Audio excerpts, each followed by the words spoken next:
النهارده هنعمل فيديو عن الاويسس طعم البطيخ. دلوقتي احنا بندور على ايه؟ يعني بندور على بديل للكوكاكولا.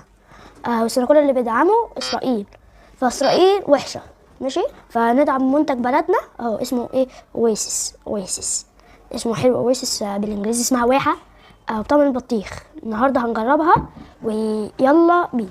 بسم الله. جامده قوي. نفتحها هنديلها تقييم.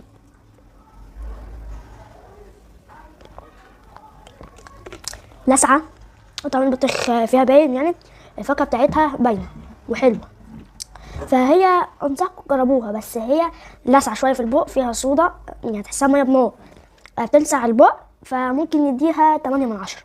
بس ننصح الشركة اللي هي يعني مش يكون فيها اللسعة دي، تكون حلوة. فديت تجربة النهاردة وكانت حلوة جدا جدا. ده 8/10. سلام.